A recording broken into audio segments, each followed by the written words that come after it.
Welcome, welcome, welcome. Hello, everyone, and welcome to the Better Than Rich show. I'm so glad that you've chosen to spend your Thursday morning here with us. I'm here with my special guest, Andrew Evans. Andrew, how are you today? I'm doing great, Andrew. Great to be on the show. I'm excited and looking forward to it. Yeah, man. Thanks for joining. It's going to be super fun. I know when you launched your podcast, I had a chance to be on, and we had a really wide ranging discussion on a lot of fun topics and got a lot of great feedback. So I'm excited to kind of see what it's like to have the shoe on the other foot and kind of be the interviewer today and Yeah, learn from you.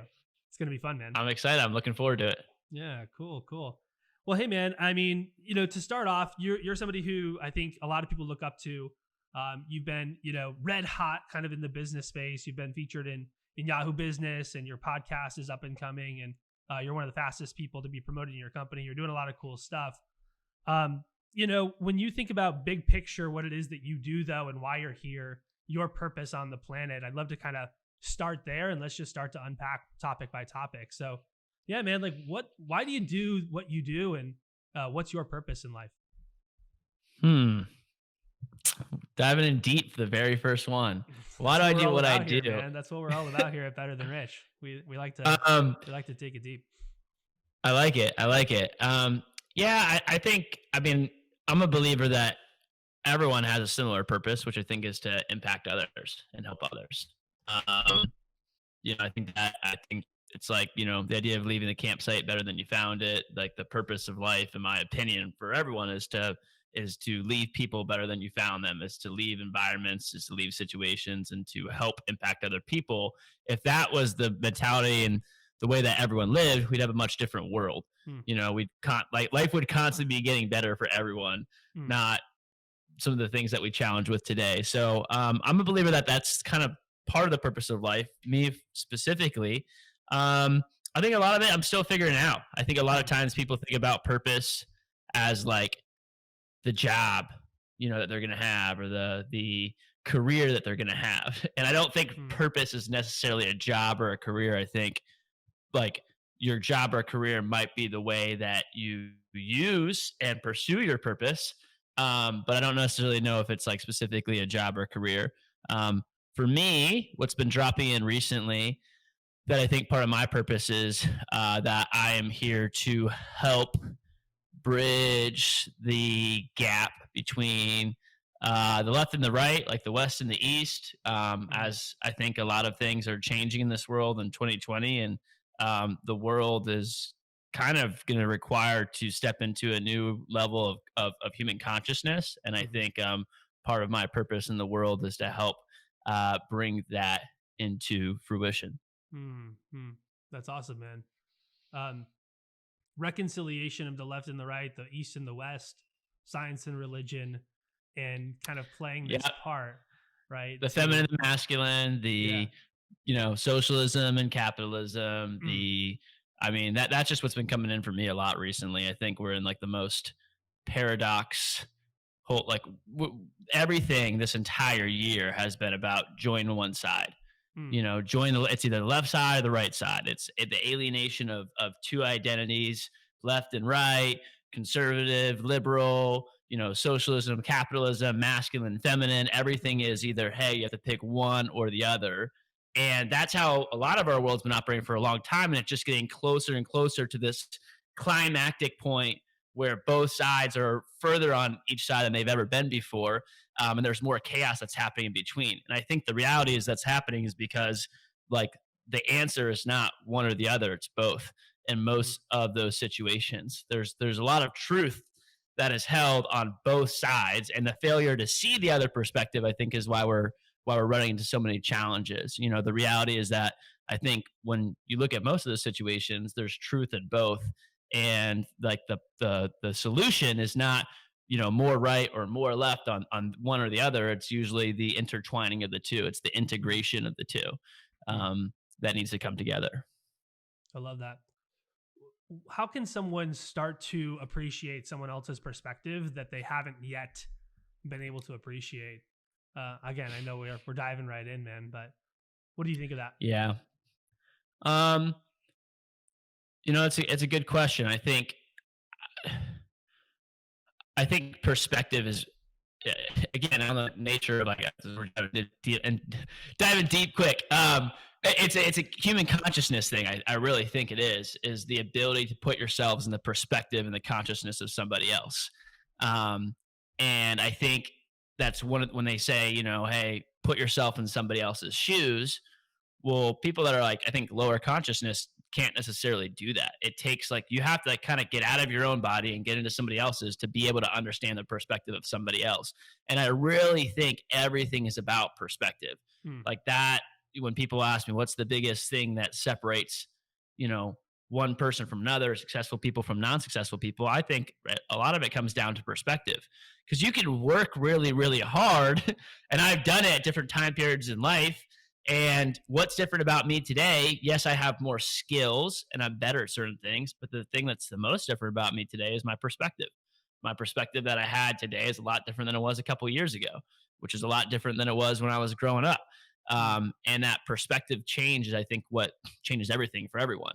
The ability to go from living in first person view to third person, right? Like, as if you're driving a race car, like, you are either in the front seat, you have a narrow view to be able to go to third person, you have your peripheral vision opened up and a wider perspective. Like, that's what awareness looks like. That's what, not being in reaction mode, being proactive, being in a different perspective. So I think being able to broaden your own perspective, and also part of that is being able to see and understand the perspective of others. And I think that's something that, even we're in election season right now, things are coming up, getting hot, and I think it's one of the biggest things that people fail to understand is, like, go travel, go Hmm. get Hmm. yourself out there. The reality is that lots of people are different perspectives because they've grown up in different environments. The Northeast is a hell of a lot different than Florida is. It Hmm. just is. People there Yeah. think differently. I was just in North Carolina this weekend. A lot different than the Northeast and Florida, and that's just on the East Coast. Like, I think people forget about how different the environment. Like, yes, it's all one country, but, like, there's very different cultures and environments depending on where you grow up. And if you were in those shoes, in those situations, you'd probably have slightly different perspectives too. Hmm. So rather than what I think most of our world is doing right now, which is that if you don't believe exactly what I believe or have the exact perspective that I do, then you're a terrible person. You should, whatever it is, versus Hmm. it's like, okay, cool. And maybe look and see if you can understand and learn something from that person's perspective, or, to bare minimum, if you're talking about business, like, at least try to learn and understand why they have that perspective. Even if you don't agree with the perspective, it's like, all right, well, could I get curious to see how they even got this perspective in the first place? Because it doesn't make sense at all to me. So how Hmm. did that person get to that place? Like, why do they have that perspective? Hmm. But I think that's a good gift and tool. And, like, when you can see things from different perspectives, you'll be able to look at things and have clear pictures. And I think that's kind of a little bit of the direction the world's going in right now, anyways. Yeah, absolutely. I mean, even if you just simply wanted to like have better arguments for your own perspective, you should want to try to understand the other side, which is an Exactly. interesting thing. I mean, if you really are firmly planted on one side, and maybe you really are a strong conservative or a strong liberal, or you really believe in Christianity, or you really believe in Buddhism, or whatever it is that you believe in, you should really understand people who have the opposite perspective, so that you can really be even more firmly planted in your own Yeah. position, or be open to at least incorporating some perspectives of the other. Um, and I always felt that, mm, like, even then, I grew up, in a very Christian home, went to church like 3 times a week. And for me, like, I don't know, it was naturally in the way that I was wired. I believe that, people, like, it was always confusing to me at a young age how people were so concrete and their faith and their beliefs, but they mm, had no idea perspective on any other beliefs. Like, mhm, for me, it's almost like I feel like I would actually need to explore and hear a little bit about those other perspectives for me to be more concrete in my own perspective. It's like, mm, how can you say, like, confidently, like, this is the truth when you've never looked at anything outside of that truth? It's like, it's kind of like, all right, well, maybe for me, like, so I always, like, at a young age, wanted to explore other religions and see why people thought that was the case. And actually, in doing so, a lot of times that strengthened my own beliefs. But it was because I was out there doing research and looking up and doing my own exploration, versus just, like, if you never go outside of your own perspective, then it's kind of flawed thinking to believe you are the only, like, your way is the only way of thinking, and you've never even explored any other way of thinking to know that that's the right way. Totally, totally. One of the big questions I think we all need to ask ourselves is, are we more friendly with what we know or more friendly with what we don't know? Who do I want to make friends with the most? And I'd much rather make friends with what I don't know and just be constantly on this exploration journey of trying to understand my own perspectives and understand more about the world than to, make friends with what I do know. Because let's face it, no matter how much you know very little compared to what you could know. There's so much more Right. that we don't know. That goes for me. That goes for Andrew. That goes for every single person that you've ever met. There's so much that we don't know as a species, as a society, as an individual, and so it's a much better play in life, and the odds are definitely in your favor if you bet on what you don't know being more important than what you do know. And Yeah, and I think yeah, just like scientifically, like right. we don't know much about anything.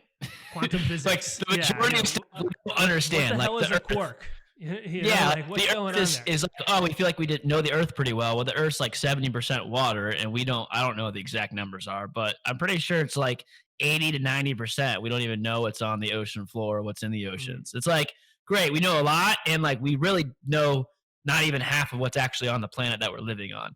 And Absolutely. then yeah, you want to get into quantum physics. It's like we know 3% of the world, which is matter and everything we can see, but 90% of the universe is dark matter or not, or is empty space, and we know very little to nothing about any of that. It's like I think and that's the problem. That's a problem with science. It's the problem in business. It's the problem in politics. It's a problem with people not developing their own selves.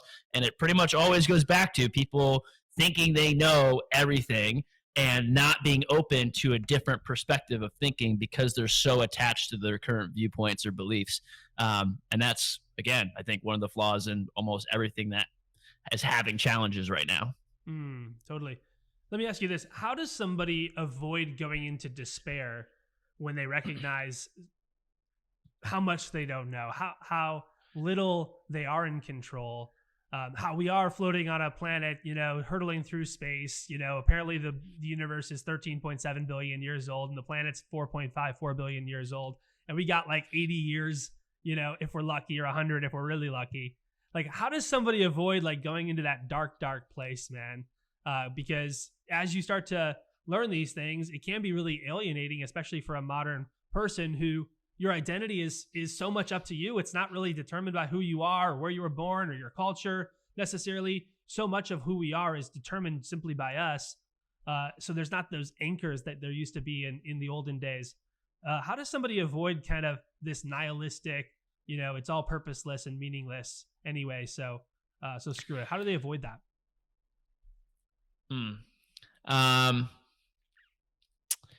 yeah, I think it's a combination. I think part of life is like understanding that literally everything is like you are just a speck in the Mm-hmm. dust in the universe. Like literally, it's almost like the combination of like a lot of this is like paradoxical thinking, which is Mm-hmm. that like, hey, like nothing matters and everything matters, Mm-hmm. right? It's kind of a combination of both, and I think that's the difference. Is like the or. A lot of people are thinking like an or. It's either or versus like it's kind of both. It is. There is a sense of hey, really everything is technically happening at the exact same time, and you are just like a speck in the wind, a speck in the universe. You're gonna be here. You're gonna die. And your life is almost insignificant, and at the same time everything about your life is significant. The choices that you make, the people that you spend around, the love that you share, and like your life does have meaning and has value. So I think kind of going back to your question, it's like how do people avoid getting sucked into the despair? It's just I think that again, and this is part of you asked earlier. I guess this is going to kind of segue me into it. Of like we talked a little bit about like what some of the problems I see are in the world, and Mm-hmm. one of them um, is just this idea that it's kind of going back to what I said earlier about the difference between like the left and the right, and it's the idea of thinking people that like their lives have an impact. Um, and what I mean by that is that it's very very easy for people to go down that road and go down into the road of despair and thinking that their life doesn't matter. Hmm. Um, and how do I word this? Losing my train of thought here a little bit. No, you're good, man. You're good. That's what this is Yeah, all about. It's like exploring together, and finding the answers out as we go. Um, yeah. So I think again one of the biggest problems that's in the world right now is the inability to see, I think, both sides of the spectrum, yeah. and it's the emergence of the two. Hmm. And I think that's part of like, hey, understanding that like, hey, your life does have meaning, and like a big problem that we're having in the world right now is I think mental health, and Hmm. that's going to keep rising in young people more so Hmm. and more so, and a lot of it's like you said is from like the capitalistic um, individualistic view where a lot of your persona, your ego, who you are is really it's determined by you. Like Hmm. it's one of the greatest things ever is the fact that we have freedom and no one is in charge of your destiny except you. And you get to create whatever you want to create in this world. That's one of the most beautiful things about where we are at today as a society and culture. It's one of the most beautiful things about being an American. And it's a lot of the reason probably why there's a lot of mental health problems and things like that, Sure. because there is so much more pressure than there's ever been before. People don't, it's like if you don't make it for yourself, people have a very low and lack sense of belonging and meaning and purpose in their lives. It's like if you don't find a way, which by the way, is not always how it was. And that's why this is like the West and the East. The West, it's that individualism point of view, which is great and important and needed. And also like the East, and you think about tribes in Africa or just Asian cultures, it's a Hmm. lot more collective and Hmm. community, and people have purpose just in being part of that. Like people being a part of a Absolutely. community, being part of something bigger than themselves, feel like they have purpose. And there's a little bit less of like a pressure to like, hey, you have to go out there and make it on your own, or else like you're meaningless and you're doing nothing. Like it's like, hey, just being a part of this and giving your gifts to this community and serving the way that you're supposed to show up, like that's good enough. Being the mom, being the teacher, being the person that just helps out with XYZ, like there's more meaning in between that. And I think that goes back to just kind of what I was originally trying to capture is that, look, it's like there is a meaning of like, hey, what you're doing here matters and there's purpose in it. And there's also purpose in just being your best self and being surrounded by others and like just living life. Hmm. It doesn't have to be this like constant fight of like you have to go out there and make it for yourself, or else like there's purpose in just like leaving the campsite better than you found it and providing and impacting others along the way, and like you could literally live a beautiful purposeful life just with out being wildly successful, but just like being you and using your gifts and serving your community, Absolutely. so Absolutely. And I think about all of the people along the lineage of history that have brought us to this point. You know, let's be honest, there are a lot of nameless heroes that we will never know. People who are brave enough to go out and go into battle and fight for your freedom. People who are willing to go kill a mammoth on your ancestors' behalf and bring it back. People who yep. were just great moms, great dads who solved conflict inside the community or whatever. Think about all the whenever I go back to my hometown, now I just appreciate it so much more. You'll look at just like who donated to the YMCA, and like who has the little street named after them, in the downtown square because they like were the local mayor for like 30 years. It's like, is that person going to be in the history books? Probably not. But how much of an impact did they have on that community? How much of an impact did they have, serving that um, the people that they came into contact with on a daily basis? And so much of what I see being needed is this call back to um, just service where you're at, right where you're at. We want to Mm, serve globally. We want to change the world. It's like, what if you changed your world? Like your neighbor is depressed and you could bake them some cookies today. Like, what if you just did that? You went over and had a cup of coffee with them and said, hey, I was thinking of right. you. Like, what's up? How have you been? She hasn't been out of her house in 2 weeks. Like, go say hi, like there's little things we can do to make the world a better place. And I think so often we're looking for some sort of like self aggrandizing way to improve the world, that we want to be recognized. It's like, well, what if you just did something small today, picked up a little trash, put it in the garbage can, and went on your way? and made And meaning that way. and the reality is, Andrew, that does change the world. Absolutely. And sometimes you can't see that in the moment, but it ultimately does. When people like I really learned this in kind of my when I first started working, at Cutco. Um, my original manager, well, I mean, at that point in my life was one of the first times that I really felt like someone else.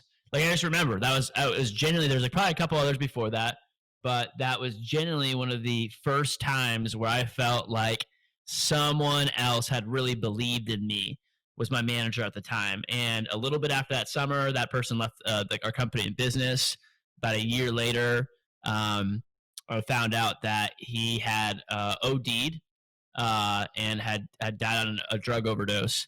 And I think it's very easy for people. Got it. I think it's very very easy for people, like just in that situation, to be like, oh, maybe he didn't amount to much, or maybe like he died at a young age. And I really think about like I realize, hey, like that guy transformed just by a couple things that he did that summer. That guy transformed my life completely and forever. And because of that, like if I go out and do anything in the world, like his impact on me is literally impacting and changing the world, because I wouldn't be where I'm at and who I am today without the little way that he provided some leadership for me during that summer. And that's how it is for a lot of people. It's like you might not know, like that's why you can make the impact as a mom. That's why you can make like the impact. Maybe that person was just a little impact in a small town and they just helped, create a better living situation for the people. But who knows who came there 50 years down the road, the next generation, someone that was brought up in that culture and went out and did things that were big and grandiose and great and impacted and changed the world, but only happened because of something that happened 20, 30, 40, 50 years earlier, a Mm. conversation that someone had. You went over and talked to the house and helped that person that was depressed, and they did something, and there's ripple effects for everything that we do. Mm. And I think that's a lot of times too, like the way that the world has changed, it's we're in a different place today where it's not just like the one guru or one person or like the president of the country or Right. XYZ that's just going to change everything for everyone.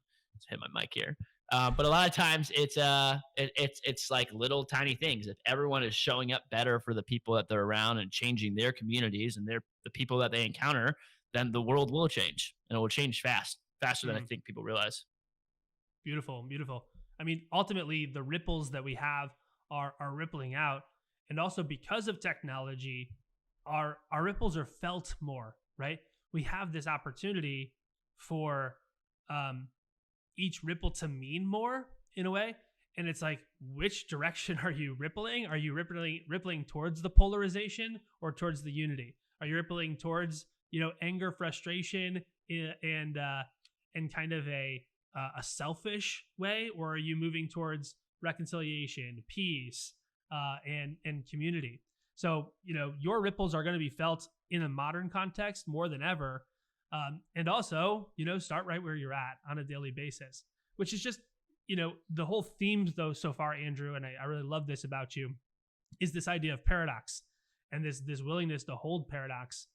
Um, and it's like nothing matters, and also you're an integral part of this universe, right? Like the universe literally couldn't exist without your consciousness. uh you know you can change the world with one little ripple, and it's going to affect somebody across the planet.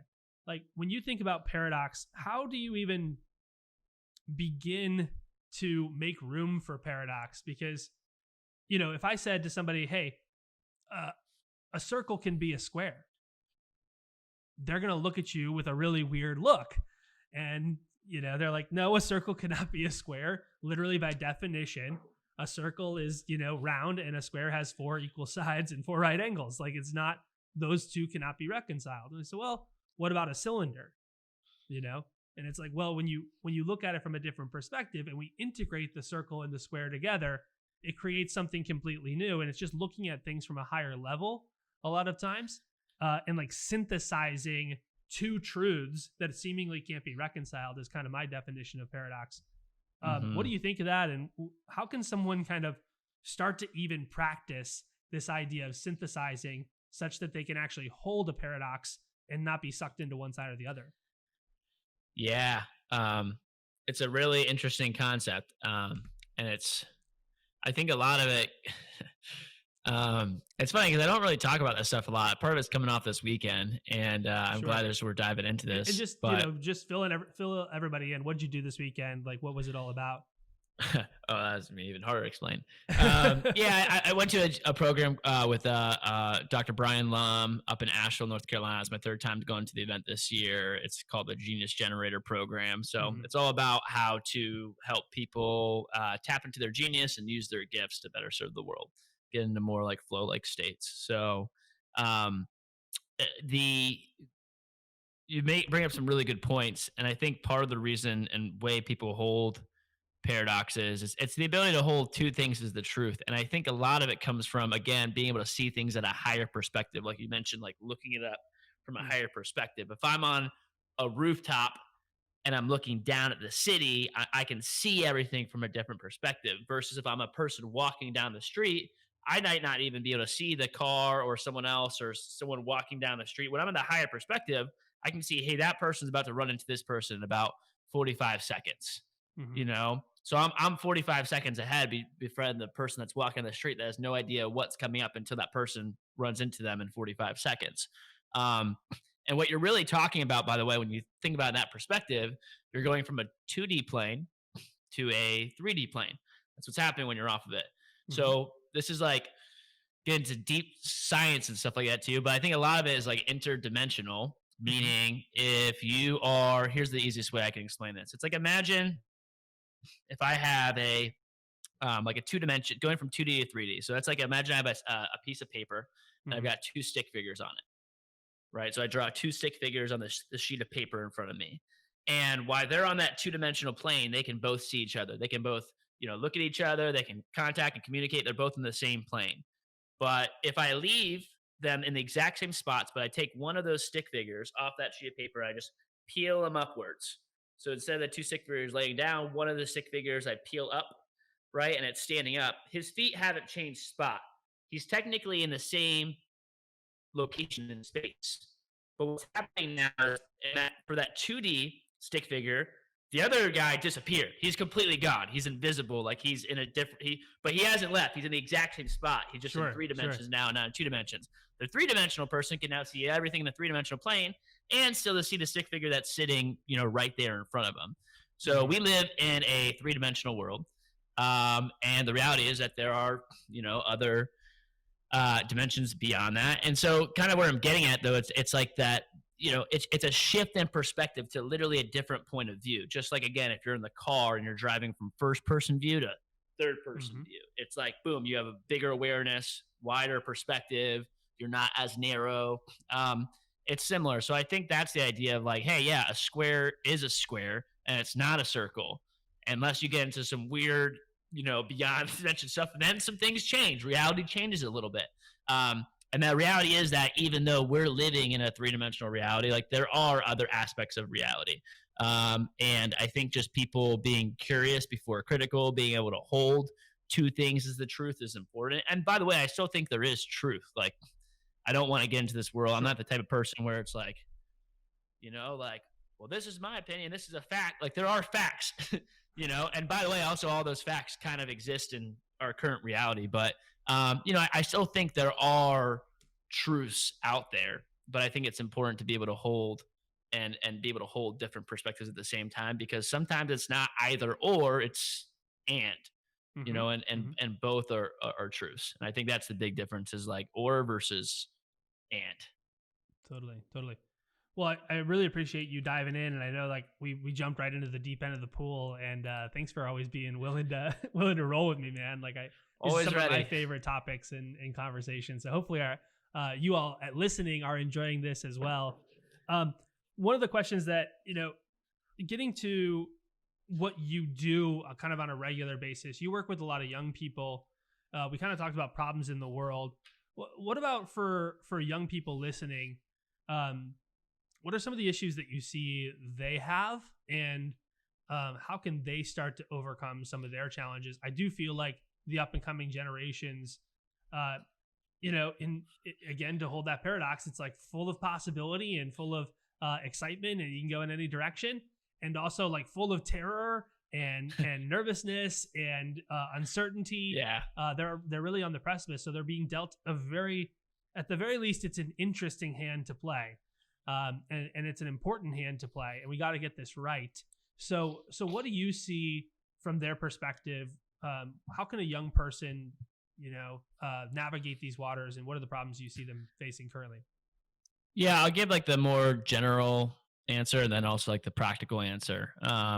Generally, I think the problem is I don't want to keep saying the same thing, but it comes down to a little bit of perspective. And I think the problem is that there's more opportunity than ever before. It's easier to start a business than it's ever been before. It's easier to become a millionaire than it's ever been before. It's easier to learn. You don't need to go to college to learn.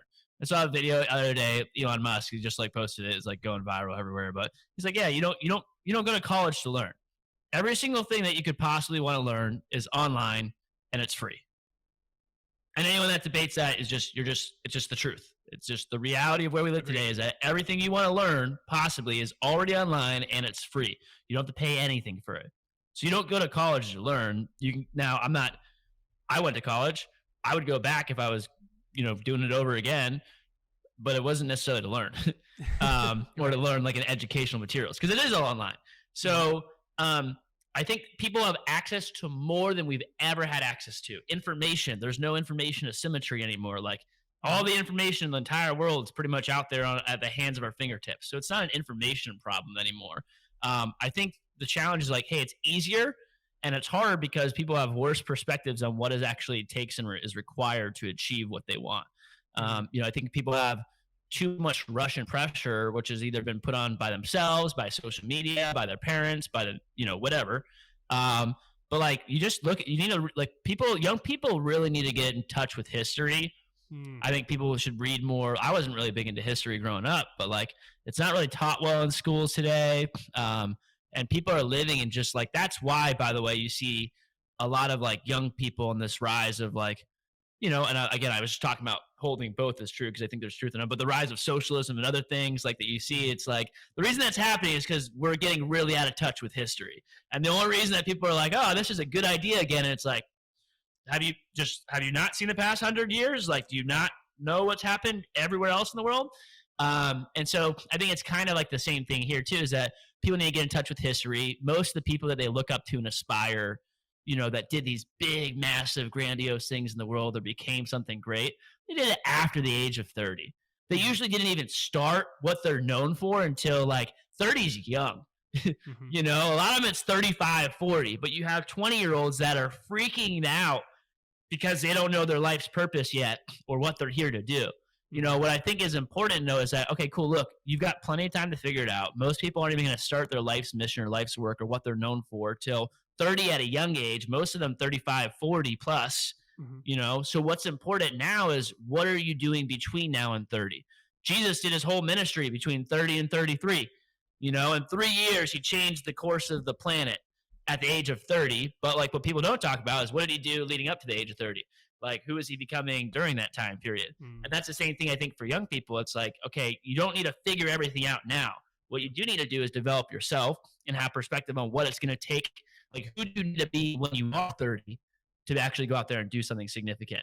You've got 10, 15 years to just work on yourself, gain skills, develop yourself, develop your emotional capacity, maybe, rework through some stuff that might have messed you up when you're younger, gain connections, build some capital, some financial resources for yourself.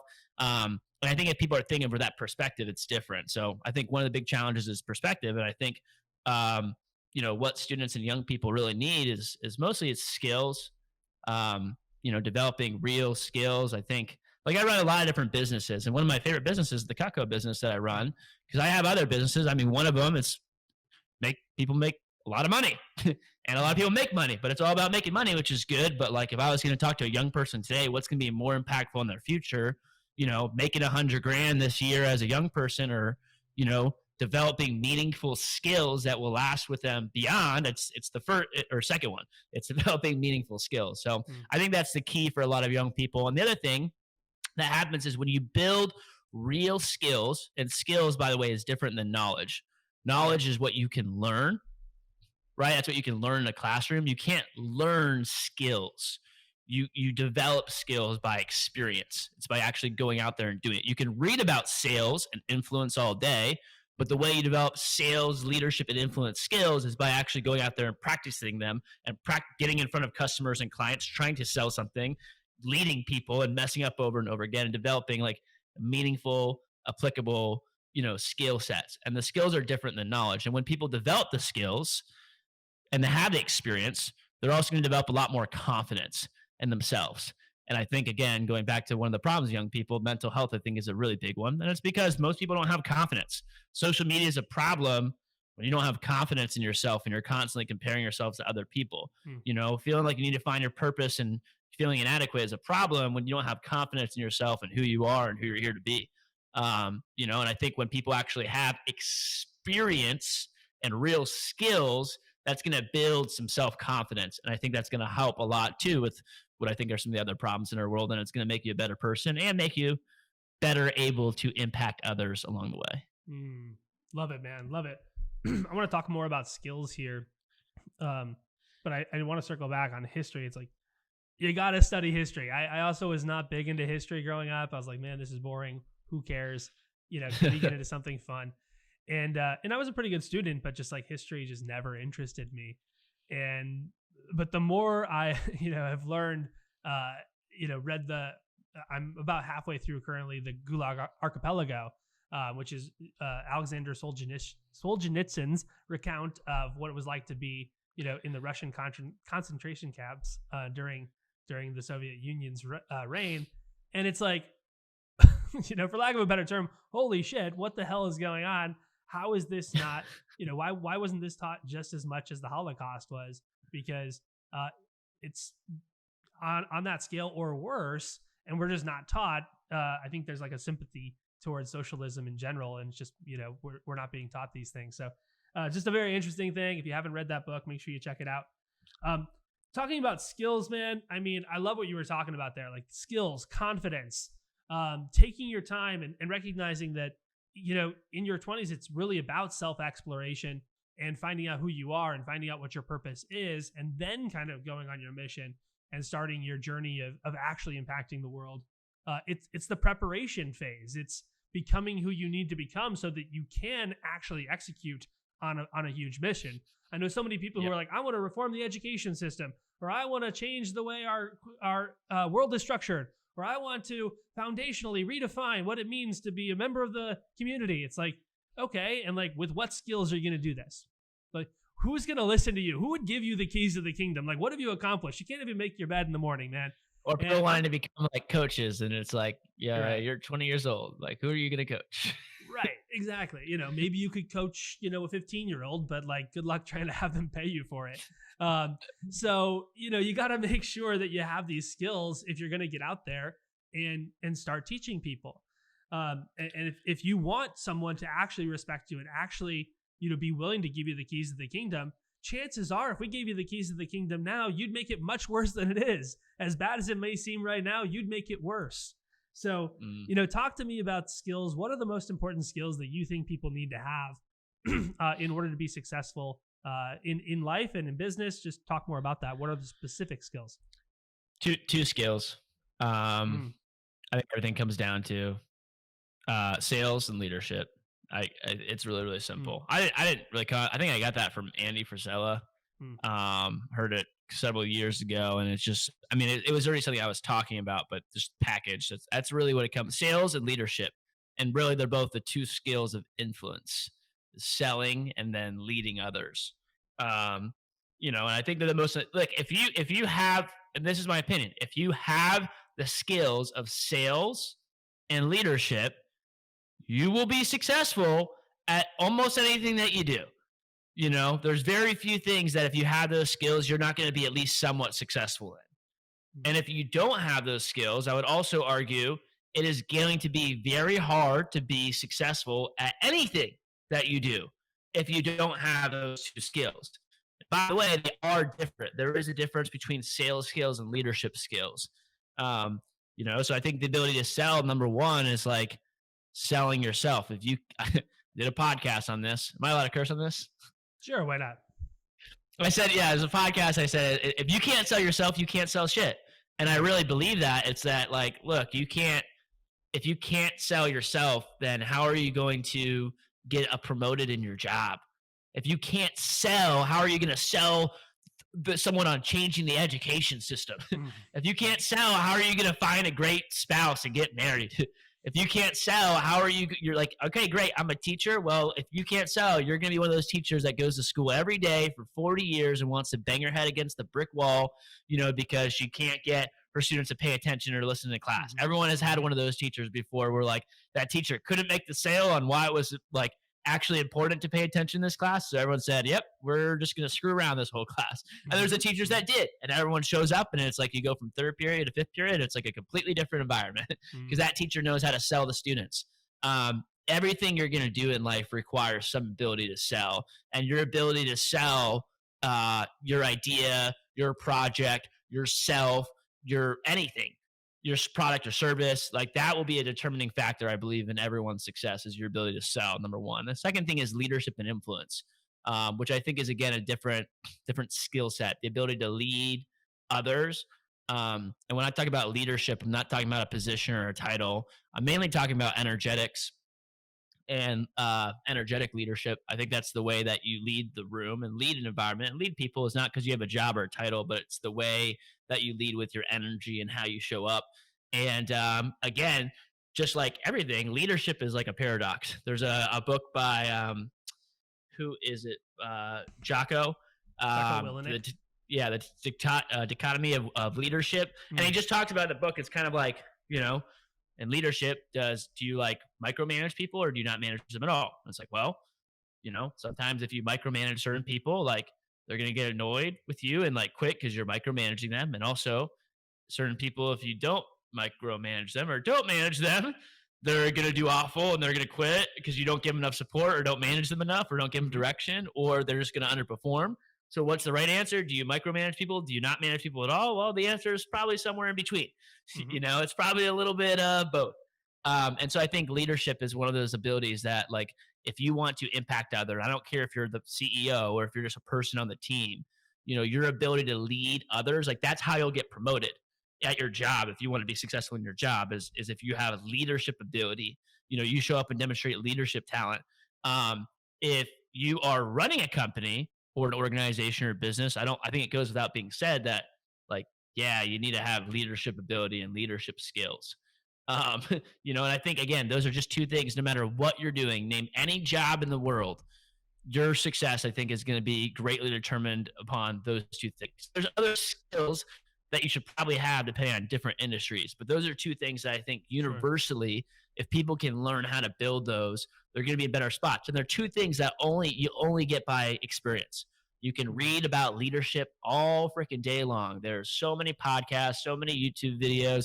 You can listen to this podcast. You can listen to my podcast. You can go take a leadership class at your school or university. It's a lot different than actually going out and leading people and being Hmm. in charge of a club or a group or a company or an organization or just being actually someone that people come to for leadership guidance in that organization. So Hmm. those are the two skills. And in your 20s, like, that's what everyone should be doing, is something that's developing those two one or the other or both, Hmm. of those aspects of themselves, because I just firmly believe, like, whatever you're going to do, you're going to have a better opportunity to do it when you're 30 if you've gotten those skills and you've developed them. Yeah. Love it, man. Love it.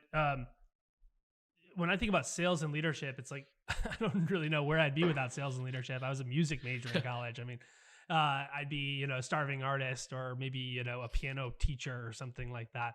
So it's sales and leadership is absolutely essential. And it's like if you want to make an impact in the world, you have to know how to influence people. You're going to need to get people on board with your ideas. You're going to need people to get on board with your thought process. On your you're going to have to build trust with them if you want anybody to give you any level of responsibility. So I love sales and leadership. I'm curious from your perspective, what are some of the common mistakes? Let's just start with sales, then we'll go to leadership. What are some of the most common mistakes you see people make with sales? Um, what are some of the common pitfalls that people have as they're starting to put themselves out there. Maybe they were bold enough to take your advice, take our advice, and get a sales position and put themselves out there, but maybe they're fresh and new. What are some of the most common mistakes you see in sales? Yeah, I think sales number one is when people think about sales, a lot of time they think about someone talking or speaking. I Hmm. think sales in general is a lot more about listening than anything else. That's really like 80% of sales. I think the other 20%, you got to be able to articulate yourself well and be able to pitch the idea, get yourself across. But a lot of it is having awareness and listening, um, building rapport with your customers and actually hearing, because people selling is really just, it's a transfer of enthusiasm from one person to another, and it's typically by finding a problem and offering them a solution. There's Hmm. something that there's some sort of pain, some sort of desire that's not fulfilled, some sort of need, want, in some sort of capacity. Maybe they don't know it yet, but the way that you find that out is by listening, not by speaking. I also think we're in a world where most people have very low attention spans. Most people aren't really ever heard or ever really felt.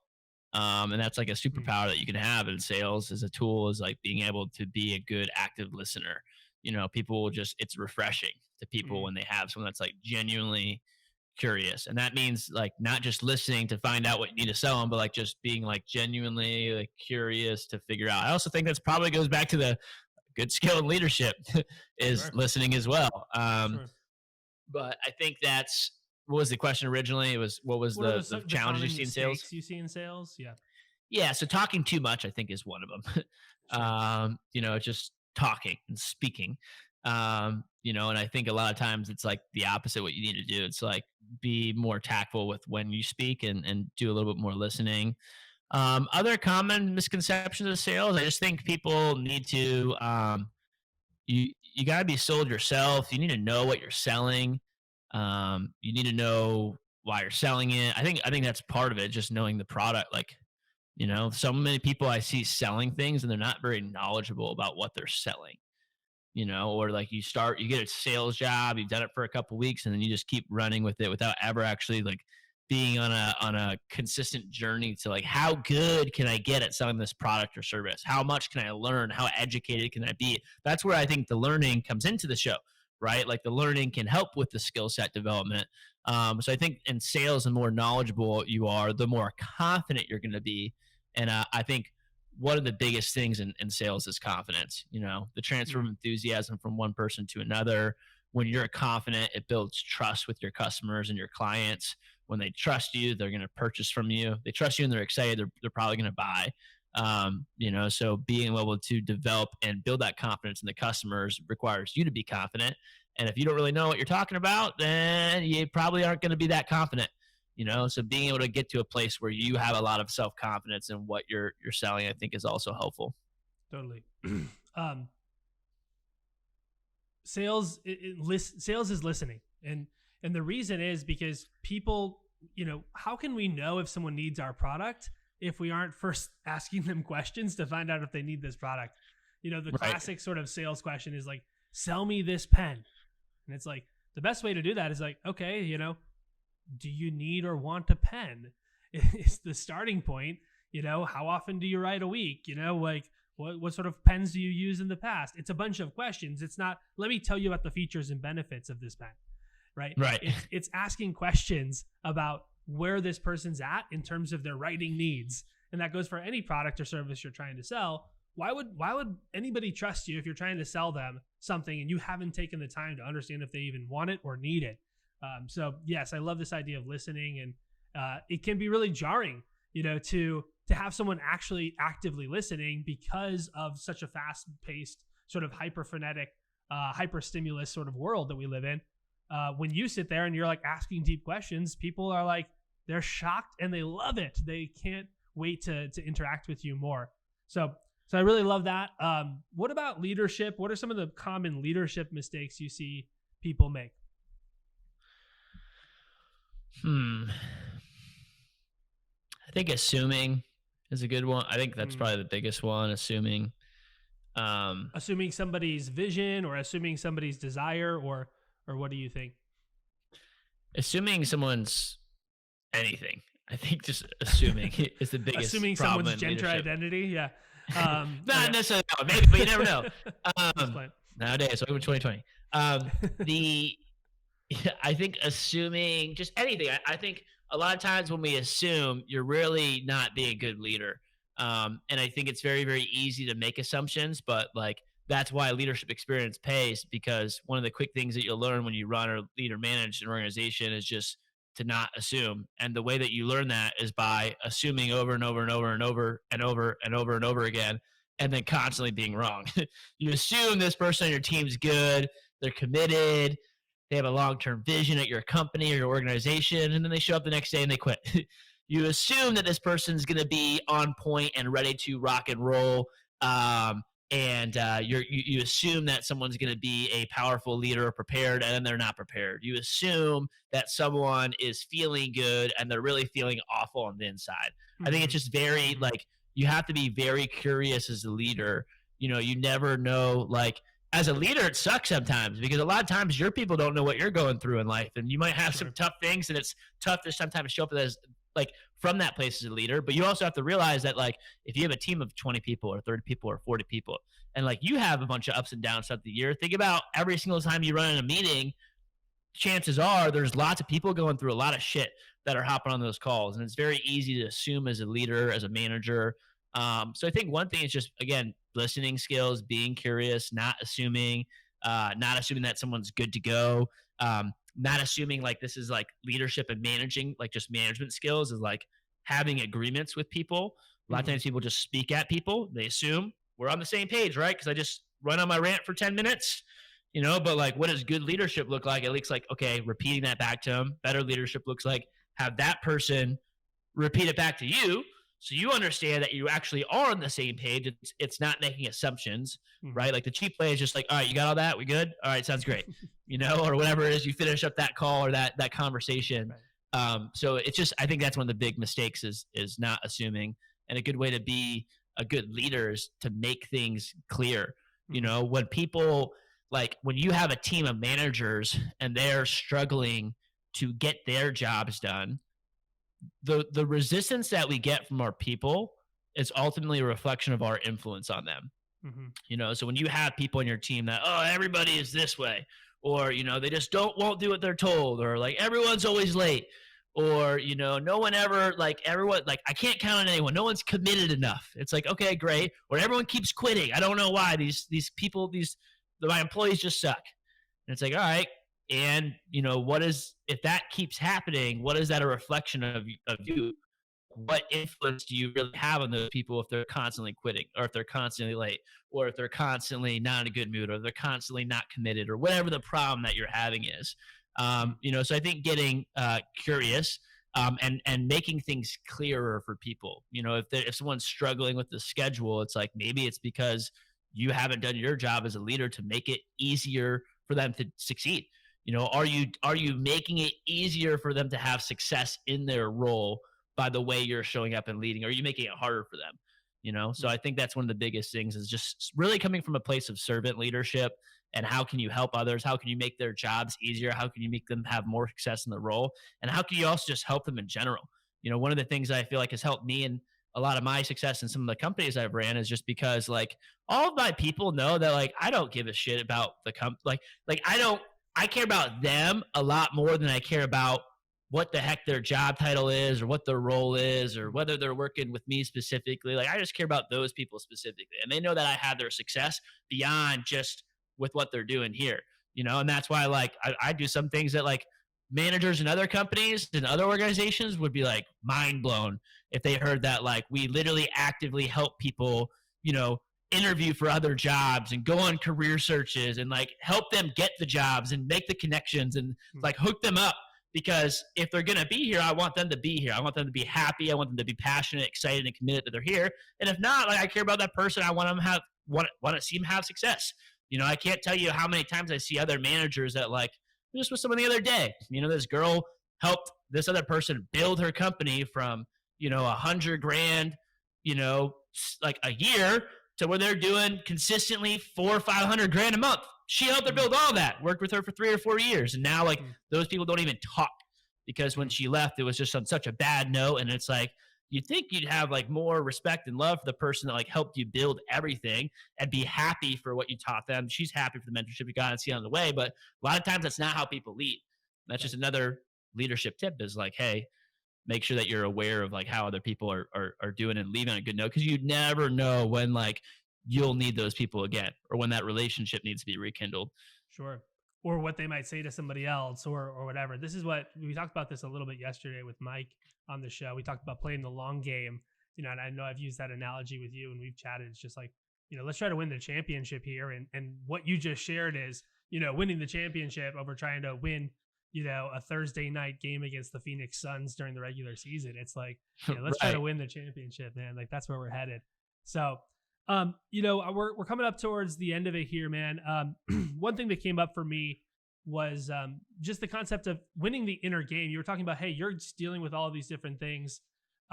It's going to require, when we talk about actually getting into the field and trying to lead somebody, it brings up all of these insecurities and things that you didn't even know you had. Mike Ambrosino in the chat, by the way, he also said that we're damn handsome is kind of to paraphrase what he said. Well, But he's damn right. he also asked a question here. He says, hey, can Andrew talk about how he was able to show up as a younger guy and have the belief he could accomplish things people hadn't done before? Where did he draw that belief from? And this just kind of, for me, kind of hits on this idea of like winning the inner game and, belief systems, values, identity. What comes up for you when you start thinking about that? And, what do you think separates you from people who maybe are average or okay, or maybe even good, but not quite great? What do you see there? Hmm. Um, that's a tough question. I Mhm. that goes back to like the nature versus nurture. Was it something that was just inside of me that I felt, or was it something that I developed? Probably a combination of the both. Like I've always had I don't know, a deeper sense of like, just for whatever reason, I've always just felt that I've had some deeper sense of purpose and that I'm here to do something Mhm. and impact a lot of people.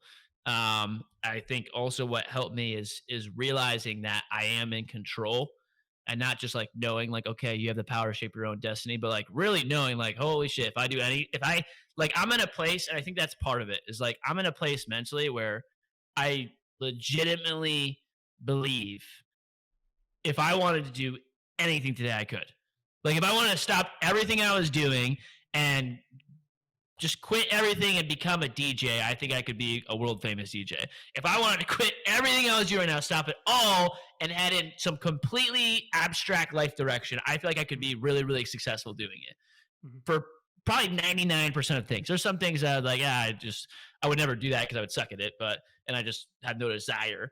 But I think if I really wanted something, I could do it. And the reason I know that is because I think because at a young age, all the things that I was good at, I got good at. Like I wasn't talented at. I really struggled to find anything I was talented at growing up.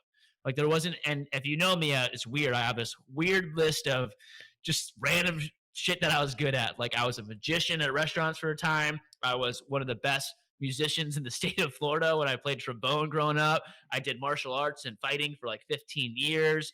I did like just all random stuff. I was good at parkour, like just random things I was pretty good at. And Mhm. all of those things, like I pretty much sucked at every single one when I started it. And that's Mhm. what like kind of helped, I think, wire that is because I knew things like, wow, I was really bad at this. And now I'm like one of the best. And all I did was just work my ass off towards it. And I was like, I think at a young age, I did that like 3, 4, 5 times. And I started to realize, like, oh, huh, if I really want anything, I can just like, if I really want it bad enough, like it might take longer if I'm not good at it, but if I really want it bad enough, I can just like work my way to certain things. And so I think it gave me the reality and the vision that it's like, hey, like number one, anything is possible because it is. There's a lot of possibility out there, and if I really want something badly enough, like I can go out there and actually like make it happen. And I Mhm. knew, so I think part of it was like an intrinsic, like I just think, and I don't know if everyone's born with this or it's just me, but I just always had a desire to go out there and be something. I didn't really, come from much growing up, and I don't know, there's just a weird desire that it's like I'm gonna do something big. And that has changed a lot as I've grown up. That was where my head was at growing up when I was younger. And then I think the second thing is just like reaffirmation that like, cool, if I work at something, I can create, I can build it. So again, going back to the what's the problem in young people, it's like developing confidence and mental health. Like you develop confidence through repetition of actions. And when you do something, like the easiest way when you're feeling depressed or sorry for yourself, like what is really happening is your heart and brain are out of connection. You know, what's happening is your heart, your body, your consciousness, your ancestors, whatever you want to call it, like you desire one thing and your head is running some kind of thought patterns that are like, and you just don't do it. I want to go to the gym, but like I don't. So I don't. You know, what happens is like you don't even trust, you start to lose trust with yourself. Mm. You lose that confidence in yourself. And if you want to start developing confidence and self esteem and self respect, you do that by doing the shit that you tell yourself you're going to do. When you say, hey, I'm going to do this, like you follow through with it because you'll start to trust yourself more and more. And then when you say, hey, I'm going to go out and do something versus like in your head, you're like, I'm not going to do that. There's no way I'm going to follow through with that. You know, like you, when you say something, like you believe it. And I think that's like part of the level is like I went out there and did things over and over again. So I had the self-confidence to be like, hey, if I'm gonna do this, like I can do it. I know I can do it. It's gonna be really, really hard, but like I can and I will. And I think developing that confidence is what helps. And that's my, I guess, tip to anyone else that wants to do that is like get confidence through like experience and a repetition of the small things. Mm. Get your heart and your mind congruent with each other to where like when you want something, you desire something, your thoughts are helping you towards that, not hurting you and inhibiting you from doing that. Absolutely. And I also just love this concept and this willingness for you to be a beginner. You know, there's so many people who want to be successful in something, but they just aren't willing to suck for a while. And I just, you know, I think it's actually a little surprising hearing this story that you weren't good at things to start. Like I kind of had this idea that like you were a natural, you know, and you know, when you picked up like, the trombone, you were just like, you know, hitting all the notes or whatever. But it's great to hear the reality, and it's also like really inspiring, hopefully, to everybody listening that no matter where you're at, no matter who you are, no matter how old you are, or how young you are, you can just start today. Start today, right where you're at. Pick up something. Be willing and committed to kind of suck for a while. Have a beginner's mind. Soak up as much knowledge and experience and practice and rehearsal and whatever it is that you need to do to get there, because life is full of infinite possibility. And when you're willing to do that, you can have the life of your dreams. You can chase your destiny. You can create your own life. And I know we've talked all about this and nature, nurture, predetermined, determined by you, all of these different things today. And we've gone super deep, but we've also gotten super practical. And I want to make sure you guys leave with something really, really powerful. And so my inspiration and encouragement to you all is simply to decide, make a decision. Even just starting this podcast for me, and we kind of did it in a crazy way. We're doing 75 episodes in 75 days. It's like, wild. You know, like we're working out the kinks. We've had some technical difficulties, but you know what? We're going for it. And I want to say, whoever is on the other end of this listening right now, if you're hesitating whatsoever to get started with something that's meaningful and impactful in your life or for the lives of others, just get started. Be willing to have a beginner's mind. So, yeah, man. By the way, where can people find you online and follow you if they want to learn more about you and your podcast and what you're up to? Yeah, so any social media. Pretty soon I'll be on pretty much every platform. I use Instagram the most, so at Andrew Evans Official. If you want to check out any of my stuff there, you can also go to aceweeklypodcast.com or just type in Ace Weekly on whatever Spotify or podcast, whatever you use to listen to podcasts too.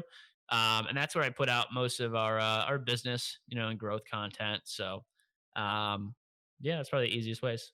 Awesome, man. Well, hey, thanks so much for being with us. I'm sure everyone got a lot out of this. We'll have to have round 2 at some point. I feel like we are just scratching the surface in many ways. This was a blast. Thanks so much, Andrew, and thanks to everyone for listening. We really are. Thanks so much, Andrew, for having me on. Thanks, guys. Bye.